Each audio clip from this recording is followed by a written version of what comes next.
ሰላም ጤና ይስጥልኝ አድማጭና ተከታታዮች የካቲት 16 2018 ዓመተ ምህረት ሰበር መረጃ ይዤላችሁ መጥቻለሁ። በሰሜን ጎጃም ዞን ባህር ዳር ዙሪያና ሰሜን ምንጭ አካባቢ በተሳሳተ መንገድ በጫካ ታጥቀው ሲንቀሳቀሱ የነበሩ የፋኖ ኃይሎች መንግስት ያቀረበውን የሰላም አማራጭ ተቀብለው መግባታቸውን ሰምተናል። እንዲሁም በመተማ ወረዳ በመቃሌንጫና ጉባጀጀቢት ቀጠና በጫካ ታጥቀው ሲንቀሳቀሱ የነበሩ ኃይሎችም የሰላምን አማራጭ ተቀብለው ገብተዋል።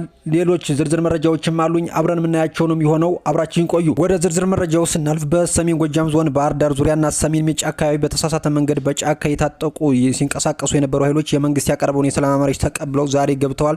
እነ ቻላቸው አስናቀ ወይም ቻቻና ቢኒያም ጋሻው የሚመሩት በጫካ ሲንቀሳቀስ የነበሩ የታጣቂ ቡድን አባላት የሰላምን አማራጭ በመቀበል በምህረት ለመንግስት እጅ ሰጠዋል። የታጣቂ ቡድኑ አባላት መራዊ ከተማ ሲደርሱም ደማቅ አቀባበል ተደርጎላቸዋል። ዛሬ እጅ ከሰጡ አመራሮች መካከል አንደኛ 10 አለቃ ቻላቸው አስናቀ ወይም ቻቻ የበፊቱ የአንደኛ ክፍለ ጦር አዛዥ የነበረና ያሁኑ የ109ኛ ኮር ዘመቻ መምሪያ ኃላፊ የነበረ፣ እንዲሁም ሁለተኛ ቢኒያም ጋሻው የብርጌዱ ዘመቻ መምሪያና ሶስተኛ ጋሻው መኳንንት የ11ኛ ክፍለ ጦር የሰው ኃይል ኃላፊ የነበረና አራተኛ ዘላለም አዱኛ የቅንባባና አካባቢው የሻለቃዋ ኦርዲናንስ የነበረ፣ እንዲሁም አምስተኛ እንዳልመው ገብሬ የቅንባባ ሻለቃ ዘመቻ መምሪያ ኃላፊ የነበረ፣ ስድስተኛ ጋሻ ተድላ የደጉ በላይ ሻለቃ መምሪያ እጅ ከሰጡ የቡድኑ ዋና አመራሮች ሲሆኑ እንዲሁም 22 የቡድን አባላት በመያዝ በዛሬው ዕለት ገብተዋል።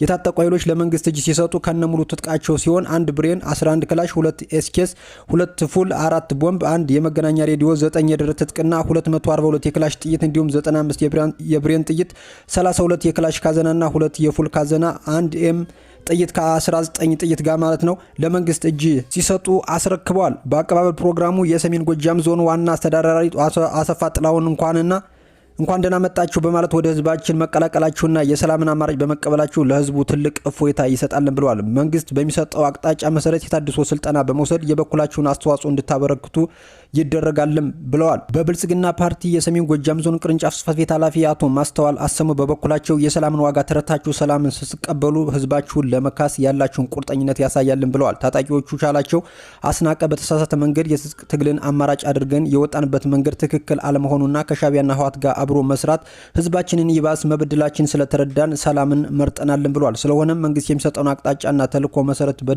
መሰረት የበደልነው ህዝብ ለመካስ ዝግጁ ነን ሲልም ተናግሯል።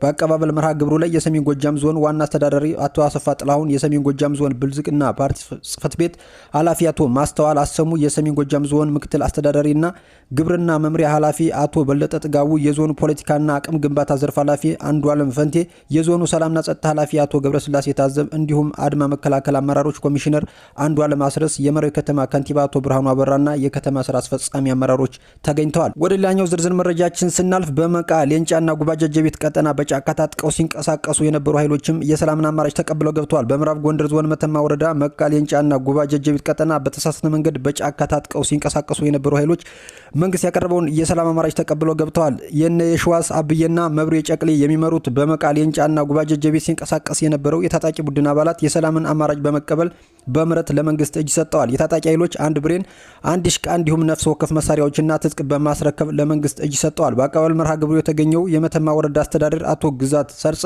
የታጠቁ ኃይሎች ወደ ሰላም እንዲመጡ ከፍተኛ ዋጋ ለከፈሉ የሀገር ሽማግሌዎችና የሃይማኖት አባቶችና ግለሰቦች ያመሰገኑ ሲሆን ሰላምን መምረጥ ጀግንነት ብቻ ሳይሆን ለሀገርና ለህዝብ ማሰብ ነው ብለዋል። ሌሎች የታጠቁ አባላትም ወደ ሰላም እንዲመጡ ከሀገር ሽማግሌዎችና ከሃይማኖት አባቶች ከሚሰሩት ስራ በተጨማሪ አስፈላጊው ሁሉ ማድረግ እንደሚገባም ተናግረዋል። የ98ኛ ክፍለ ጦር ዋና አዛዥ ኮሎኔል ሰለሞን አፈራ እንኳን ደህና መጣችሁ ወደ ህዝባችሁ ተቀላቀላችሁ ያሉ ሲሆን የሰላምን አማራጭ መቀበል ለህዝቡ ወጦ የመግባት ሂደት እፎይታን ይሰጣልም ብሏል። መንግስት በሰጠው አቅጣጫ መሰረት የታድሶ ስልጠና በመውሰድ የበኩላችሁን አስተዋጽኦ እንድታበረክቱ ይደረጋልን ብሏል። የብልጽግና ፓርቲ መተማ ወረዳ ቅርንጫፍ ጽሕፈት ቤት ኃላፊ አቶ ዘነበ ደፈርሻው በበኩላቸው የሰላም ዋጋ ተረታችሁ ሰላም ስትቀበሉ ህዝባችሁን ለመካስ ያላችሁ ቁርጠኝነትም ያሳያል ብለዋል። ታጣቂው የሸዋስ አብየ በተሳሳተ መንገድ የትግልን አማራጭ አድርገን የወጣንበት መንገድ ትክክል አለመሆኑ ስለተረዳን ሰላምን መርጠናልን ብሏል። ስለሆነም መንግስት በሚሰጠን አቅጣጫና ተልዕኮ መሰረት የበደልነው ህዝብ ለመካስ ዝግጁ ነን ሲሉም ተናግረዋል። የታጠቁ ኃይሎች ሲገቡ የመተማ ወረዳ አስተዳዳሪ አቶ ግዛት ሰርጸ፣ በብልጽግና ፓርቲ የመተማ ወረዳ ቅርንጫፍ ጽሕፈት ቤት ኃላፊ አቶ ዘነበ ደፈርሻውና የ98ኛ ክፍለ ጦር ዋና አዛዥ ኮሎኔል ሰለሞን አፈራና የሀገር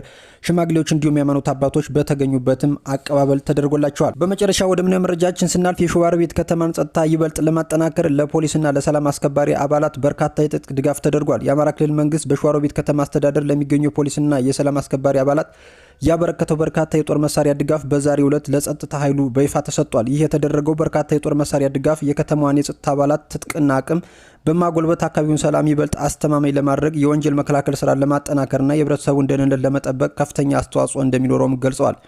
በርክክብ ስነ ስርዓቱ ላይ የሸዋሮቢት ከተማ አስተዳደር ሰላምና ጸጥታ ጽሕፈት ቤት ኃላፊ አቶ እንዳለ ገብረመድን፣ የከተማው ፖሊስ አዛዥ ኢንስፔክተር መሐመድ ሁሴን እንዲሁም የከተማው ሚሊሻ ጽሕፈት ቤት አዛዥ አቶ ሁሴን ኢማም በቦታው ተገኝተዋል። የስራ ኃላፊዎች ክልሉ ያደረገውን ይህን ሰፊ የትጥቅ ድጋፍ ለፖሊሱና ለሰላም አስከባሪ አባላቱም አስረክበዋል። አድማጭና ተከታታዮች ለሰዓቱ ይዤላችሁ የመጣሁት አዳዲስ መረጃ ይመስላል። በሌሎች አዳዲስ መረጃዎች መለስ ነው የሚሆነው። እስከዚያው ግን መልካም ጊዜ